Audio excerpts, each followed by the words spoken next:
everyone. What's up, guys? Unofficial MCU here. Hope you're all doing well, and welcome to my Marvel Disney Plus Secret Invasion finale review video. Let's go ahead and hop right on into it. In this video, we are going to be taking a read from IGN.com and their article. I'll have it linked in the description down below. Don't fear, though, I'll be having plenty of my own thoughts and theories throughout this video as well, but it may be the finale, but there's still time for one more surprise. After a run of disappointing episodes, to a point, a lot of them were very enjoyable. Secret Invasion as an overall show left me only with two disappointments at that. That was really the long, super long, unnecessarily long intro, and when the credits came at the end of the episodes. It was action-packed around every other corner, and each and every episode had some type of twist or surprise to offer us, and the finale didn't disappoint with that. This week's Secret Invasion delivers a genuinely enjoyable conclusion to the entirety of the show, and it feels very closed off now, but still sets things up for the future of the MCU. It does so by somewhat abandoning its Cold War cinema ambitions and embracing its comic book tradition, but the result is a stronger sense of emotion and excitement than we've seen from any prior episode before. The stakes feel very high in the finale of this episode of Secret Invasion, and by the end of the finale, we're still left with plenty of open doors to continue on this overall story of the Skrulls, Nick Fury, and every other character that we've dealt with throughout this series. And there are still a handful of questions, but I feel like a lot of the Marvel Disney Plus shows do that to us. The core of this concluding chapter is the inevitable final showdown between Nick Fury and Gravik. While it doesn't lend the Skrull General's plight any further complexity, a villainous monologue allows Kingsley Ben-Adir to bring out all of his character's burning rage, and man oh man is he quite the actor. It highlights the hurt and the betrayal that powers Gravik's deadly invasion, and motives behind everything that we've seen with this character in the show, and pins the blame squarely on Fury. Now, Gravik at the end of the episode seems to die at the hands of Gaia after the big reveal that it wasn't Nick Fury and that it was actually her. First of all, I think that she's technically now the strongest, well, I think we can go ahead and say it, Avenger a part of the MCU, as she now harnessed the powers and the DNA between Gravik and herself that every other Avenger does have. However, I am left with a little bit of confusion. At the end of their showdown, Gaia seems to actually kill off Gravik, but how is that possible if he has regeneration powers? Will we see the return of him, is my question. I feel like when he finally did actually get that final blast through the chest and actually seemed to fall down and die, I don't feel like that they spent enough time on that necessarily after having such an epic like brawl out going on there. It was pretty awesome, honestly, and it didn't feel like a CGI disaster in my own thoughts and opinions. Let me know what you guys think about that in the comment section down below. I think that it looked quite honestly very good and really awesome, honestly. And as for everything that we saw between Gravik and the quote-unquote Fury, and in the response that Fury is given, the opportunity to reflect on how his failure is to provide the Skrulls the home he promised them has led to this disaster so many years ago. The moment sees Samuel L. Jackson revisit the more broken Fury that we saw in the season's opening chapter and first couple of episodes, demonstrating that there's much more going on beneath the eye patch and that his toughened exterior suggests.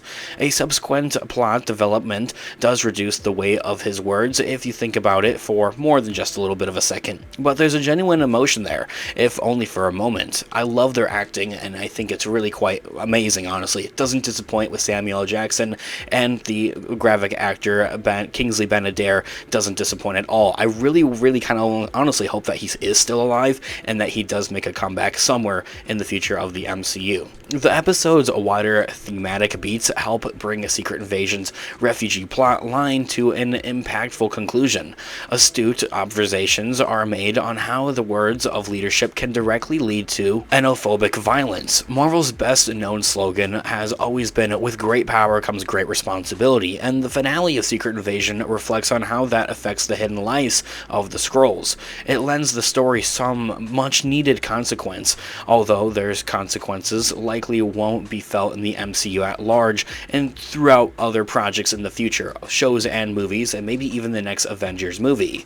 There's also time for the brief thoughts on code switching and interracial, or in Secret Invasion's case, interspecies relationships. They're simplistic observations, but they do at least give the interpersonal elements of Fury's story a little bit extra weight. He isn't just the guy in the chair that is kind of in charge of everything, and that there's a lot more to his character. So seeing him in the show as the main character throughout has been beyond amazing, and I'm so glad that Nick Fury, Samuel L. Jackson, finally has his own MCU outing. Now, only if he could get a movie. While it is the words between warriors that make home a solid conclusion for Secret Invasion at its end, the visual showstopper is drawn from a much more traditional comic book place. You could argue that this final battle represents the nuclear arms of the espionage films Secret Invasion draws inspiration from the comic book pages, but it mostly feels like it's dropped a lot of those ideas to allow a super-powered punch-up to take center stage, which I'm not against. I think it's something that we could all use in the MCU right about now, and something that was kind of fun at that,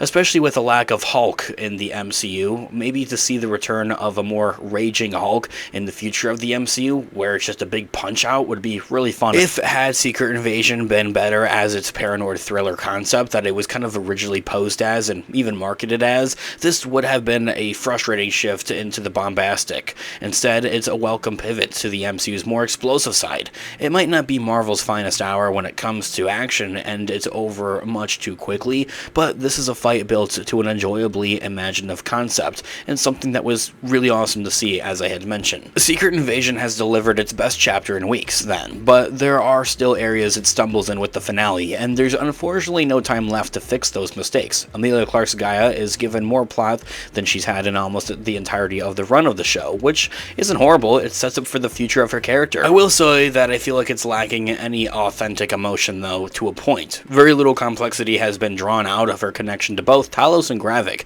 and so the conclusion to her story feels built on the mechanical requirements of the plot rather than her personal connections. I just need something a little bit more, I think, at that, especially for such a talented actress, Emilia Clarke. And by not proving that Gaia is emotional half she needs, Secret Invasion also neglects to give Talos a worthy send-off. But I do think that they gave us something with that in episode 5, but something from Fury would be a little bit more nice.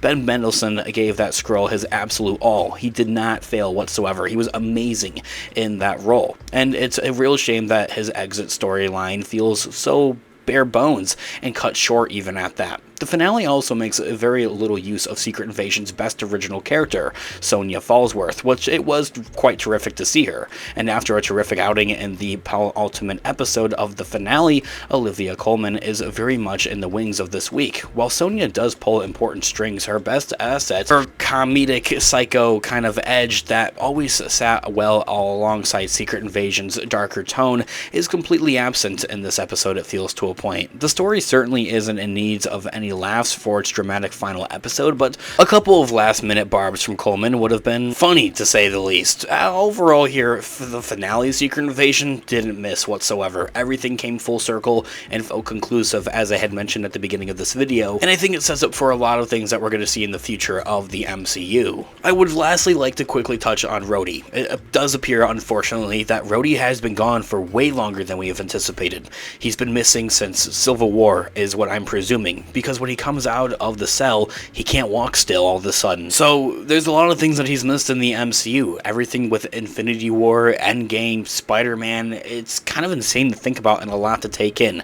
He doesn't know that one of his best friends, Iron Man, is now gone. So there's a lot to go on with his character, and also seeing him come back for his own movie, Armored Wars, finally, is going to be really awesome, and I can't wait for it and to see what they do with it and how they set it up and everything. I want to have another video talking about that in a little bit more depth and a little bit more detail here on the channel, so stay tuned and on the lookout for that by hitting the subscribe button and that notification bell to be notified for when that video comes out. We're also discussing and talking about all types of Marvel related news, leaks, rumors, theories, and breakdowns here on the channel, so if you guys are into any of that, go ahead and hit that subscribe button today and join us here on the channel, guys. Let me know all of your thoughts and opinions in the comment section down below, your initial thoughts, your overall reaction, and your review of the Secret Invasion finale. I would love to hear all of your thoughts and opinions in the comment section down below, guys. Thanks so much for watching today's video. Of course, this has been Unofficial MCU. Have a great one, guys. I'll catch you guys in the next one. Peace out.